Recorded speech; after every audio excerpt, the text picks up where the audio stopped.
My wife betrayed me, so I became the ghost she never catch. I always thought betrayal would come with warning signs, the late-night texts, the sudden changes in behavior, the little lies that slipped through the cracks. But when it finally hit me, it felt less like a storm I saw coming and more like a sucker punch straight to the gut. My name's Michael, and for 10 years I believed I had a good marriage. Sure, we had arguments, who doesn't? But I loved Claire with every ounce of myself. I worked hard, paid the bills, tried to be the kind of husband who remembered birthdays and anniversaries. We even talked about having kids someday. I thought we were building a life together. But love makes you blind. And I was walking around with my eyes shut, oblivious to the fact that the person I trusted most was cutting me open from the inside. It started small. Claire began staying late at work more often. She was always busy with deadlines or helping out a coworker. I didn't question it much. She had an intense job in marketing, and late nights came with the territory. But then there were the phone calls she'd take in the other room, the whispered conversations,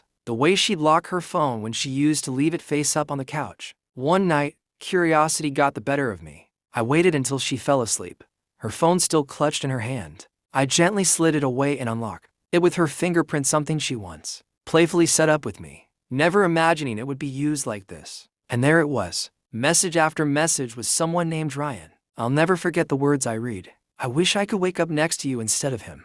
Last night was amazing. When can we do it again? My chest tightened, my vision blurred. I scrolled through picture after picture, proof stacked on proof. Every message was a dagger. I didn't wake her up. I didn't scream. I just sat there in the dark, staring at her sleeping face, wondering how many lies it took to fall asleep so peacefully next to the person you're betraying. For days, I said nothing. I went through the motions, woke up, went to work, kissed her on the cheek, but inside, I was already gone. My love had turned to ash, replaced by a cold determination. You see, I could have confronted her. I could have yelled, demanded answers, maybe even begged for an explanation. But what good would that do? She already made her choice, and I wasn't going to give her the satisfaction of seeing me broken. No, I wanted something different. I wanted revenge, not the messy kind, but the clean, surgical kind. The kind that leaves no trace, but lingers in the mind forever. So, I came up with a plan. It started with a simple lie. One evening, as we were having dinner, I casually mentioned, Claire, I need to be honest with you. I've been seeing someone else. Her fork clattered against her plate. Her eyes widened, then narrowed. What do you mean? I shrugged, keeping my voice calm, almost detached. It just happened. I didn't plan it, but I think I'm falling for her. The irony of those words almost made me laugh. She looked shocked, betrayed, like I was the villain. For a moment, I saw a flicker of guilt cross her face, but she masked it quickly. She demanded to know who it was, when it started, how long it had been going on. I gave vague answers, weaving a believable story out of thin air. Watching her squirm was both painful and strangely satisfying. That night, she cried in the bathroom.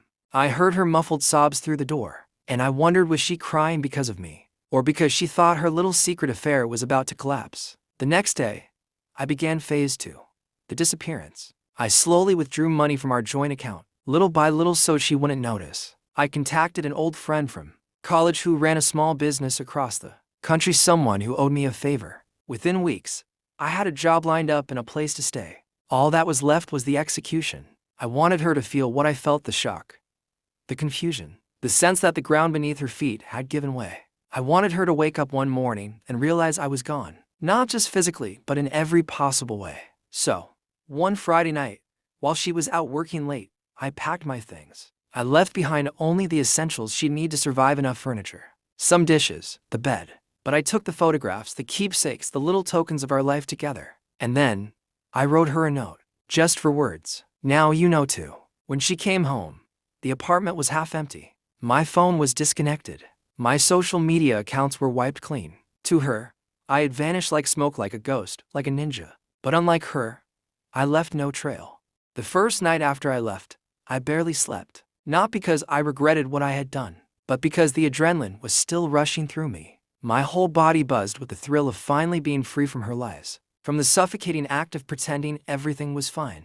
I checked into a cheap motel the town's over, the kind of place where no one asks questions as long as you pay in cash. The air smelled faintly of bleach and cigarette smoke, but I didn't care. For the first time in months, I could breathe. The next morning, I turned on my burner phone. Dozens of messages poured in from Claire. Where are you? What's going on? Michael, this isn't funny. If you're really with someone else, we need to talk about it. Please just come home. Each message dripped with desperation. I could almost hear her frantic voice in my head. For someone who had no problem sneaking around behind my back, she suddenly seemed terrified of being on the other side of betrayal. I didn't reply. Not once. Silence was louder than any words I could have thrown at her. Over the next few days, the text turned angrier. You coward. At least have the guts to face me. After everything I've done for you.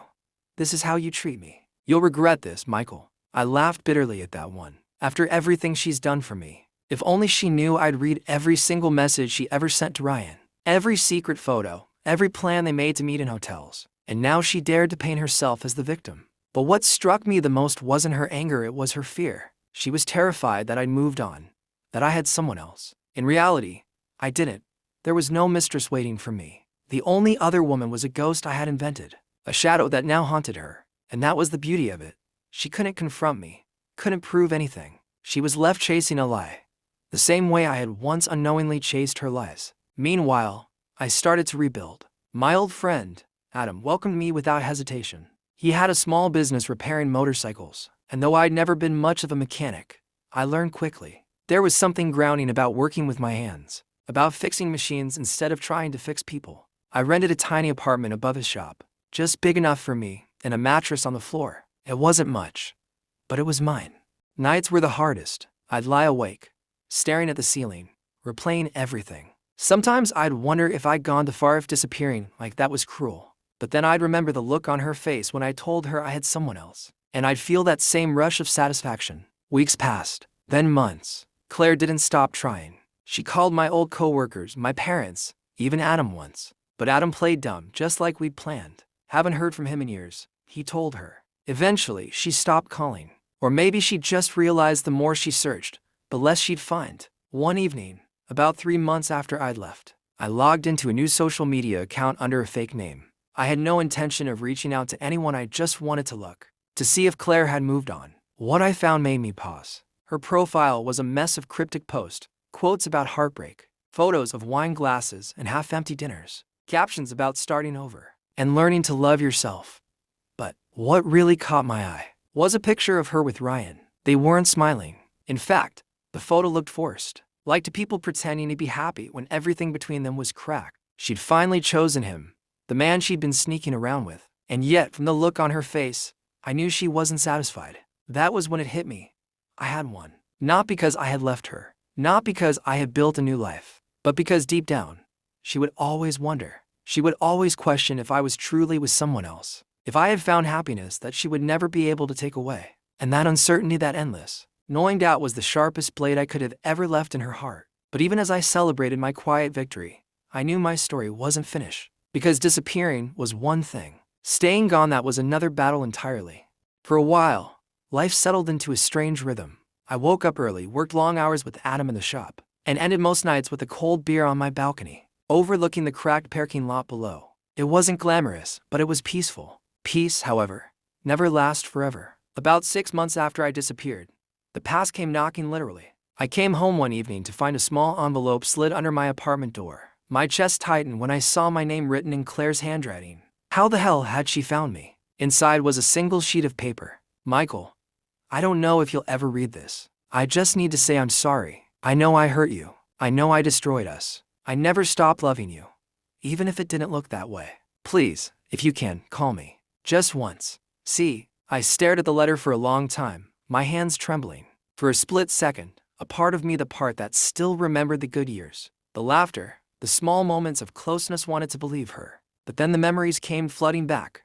The messages to Ryan, the lies, the betrayal. Love might forgive, but trust never comes back once it's broken. I didn't call. I didn't write back. I burned the letter in an ashtray on the balcony, watching the flames curl her words into smoke. Still, her presence lingered. She had been close enough to slip that letter under my door. She found me once, she could find me again. That realization gnawed at me. I became more cautious. I avoided the same grocery store twice in a row. I paid in cash more often. I even thought about moving again, starting over in another city. But then, I didn't. Because some twisted part of me wanted her to search. I wanted her to waste her energy chasing me, the way I once wasted mine believing in her. I wanted her to know I was alive, thriving, but always out of reach. And she did search. I started hearing from mutual friends that Claire was asking questions. She showed up at my old gym, asked around at the coffee shop we used to frequent, even messaged people I hadn't spoken to in years. She wasn't just looking for closure, she was obsessed. Meanwhile, her relationship with Ryan seemed to crumble. A friend from back home told me they were constantly fighting, that Ryan had a reputation for cheating himself. The irony was almost poetic. She had left her marriage for a man who mirrored her own worst flaws. One night, fueled by morbid curiosity, I checked her social media again. There she was, posting vague statuses about karma and trust issues, sharing breakup songs, deleting and re-uploading pictures. It was clear. She was unraveling. And me? I was steady, stronger than I'd been in years. But strength doesn't mean immunity. Sometimes, late at night, I'd catch myself wondering, what if things had been different? What if she had been honest? What if I had confronted her instead of vanishing? Would it have changed anything? Could we have saved what we once had? The answers never came. And maybe that was for the best, because every time doubt crept in, I reminded myself of the note I'd left behind. Now you know too. She would never forget those words. They weren't just a goodbye, they were a curse. A mirror I held up to her betrayal, forcing her to see herself through my eyes. Months turned into a year.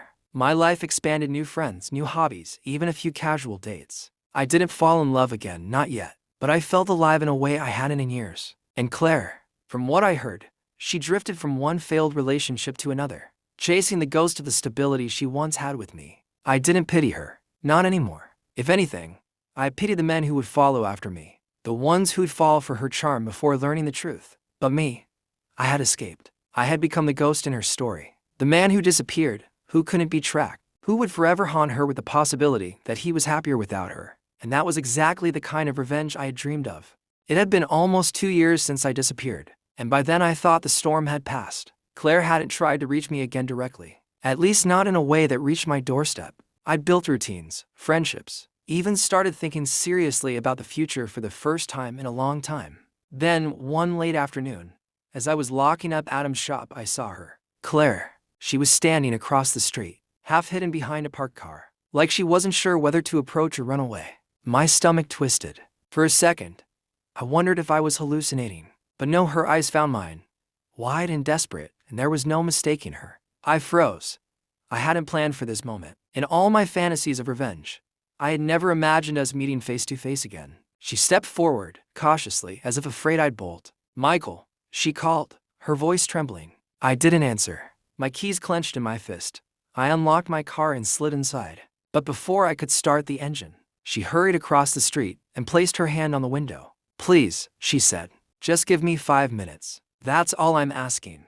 Against my better judgment, I rolled the window down an inch. What do you want, Claire? I asked, my voice cold. Her face crumpled. She looked older, worn down, like the years had drained something out of her. I need to talk to you. I need to explain. There's nothing you can say I don't already know, I replied. Tears welled up in her eyes. I made a mistake. A terrible mistake. I thought I wanted something else. But it was you. It was always you. And I can't stop thinking about how I ruined everything. I almost laughed. The irony was suffocating. She had destroyed our marriage piece by piece. But now she wanted absolution because the weight of her guilt was too heavy to carry. Claire, I said quietly, you didn't ruin everything. You ruined us. And that's something you don't get back. She shook her head violently. No, don't say that, please. We can fix it. I'll do anything. Just come home. Home, I repeated. There is no home. You burned it down. Her hand slipped from the window, and she looked like I'd slapped her. For a moment, silence stretched between us. The only sound was the distant hum of traffic. Finally, she whispered, I don't even care if you're with someone else. I just want to know if you ever loved me. If any of it was real. That question hit me harder than I expected, because the truth was I had loved her, with everything I had. And admitting that out loud felt like reopening a wound that had just begun to scar. Yes, I said, I loved you, but the person I loved doesn't exist anymore. You killed her the moment you chose someone else. Her face broke completely then, tears spilling freely. She reached for the door handle, but I locked it before she could open it. Goodbye, Claire, I said firmly. Don't follow me again. And with that, I drove away. My hands trembled on the wheel, my chest heavy. A part of me felt relief it was over, truly over. Another part felt something close to grief, because no matter how strong I had become, there was no denying the truth. Love leaves scars, even when you've won. That night, I sat on my balcony with a glass of whiskey, watching the smoke from my cigarette curl into the night sky. I thought about her face, her tears, her desperate plea for a second chance. But I also thought about the note I had left behind, the silence I had chosen, the life I had built without her. And I realized something important. Revenge hadn't been about hurting her. Not really. It had been about reclaiming myself, about proving that I could walk away from the wreckage she left and still rise. Claire would go on, haunted by questions I'd never answer. She would never know where I lived, what I did, who I loved. She would always be chasing a ghost. And me? I was free. Truly, finally free. After that day, I never saw Claire again. Not in person, at least. For months, I lived with the lingering tension that she might show up at the shop again, or follow me home, or try one last desperate attempt to reel me back into her world. But she didn't. Maybe she finally understood. Maybe she realized that there was nothing left to salvage. Or maybe she just grew tired of chasing someone who refused to be caught. Whatever the reason, she vanished from my orbit just as I had once vanished from hers. The irony wasn't lost on me. In a way, we had traded places. I was the ghost she searched for in vain, and she became the ghost of my past, always there in memory, but powerless to touch me in the present. Time passed, and slowly, the bitterness began to fade. Don't get me wrong, it never disappeared completely. Betrayal leaves a mark you can't erase, no matter how much you try to heal. But the sharpness dulled, the anger quieted. I stopped waking up every day thinking about what she'd done. Instead, I thought about who I was becoming. I grew into a man I barely recognized, stronger, more independent, more at peace with myself. I no longer defined myself by my marriage, or by her betrayal, or even by the revenge I had crafted so carefully. I was simply me. And then, one unexpected day, I met someone new. Her name was Julia. She wasn't dramatic or flashy, or the kind of person who needed attention to feel alive. She was steady, thoughtful, and kind. The first time she smiled at me, I realized how long it had been since I'd felt warmth without suspicion attached to it. At first, I was cautious. Too cautious. I kept my walls up, convinced that history would repeat itself if I let anyone in too deeply. But Julia was patient. She didn't demand explanations, didn't push me to open wounds I wasn't ready to expose. She just showed up day after day, with small kindnesses that added up to something I couldn't ignore. One night, as we sat on my balcony together, watching the sunset paint the sky, she reached for my hand and said, "Whoever hurt you, they didn't win. You're still here, and you're still capable of love." Her words hit me harder than she realized, because for so long, I had thought of my story as one of betrayal, revenge, and escape. But maybe, just maybe, it was also a story of survival, of learning that pain doesn't have to define you forever. And in that moment, I felt something I hadn't felt in years: hope. Not hope that the past would change, but hope that the future could be different. That night, I finally told her the truth. Not every detail, but enough. About Claire, about the lies, about my decision to vanish, and the note I left behind. Julia listened quietly, never interrupting, never judging. When I finished, she simply squeezed my hand and said, "You did what you had to do, and now you get to choose what comes next." Those words stuck with me, because she was right. My life was no longer about what Claire had done, or even about how I had responded.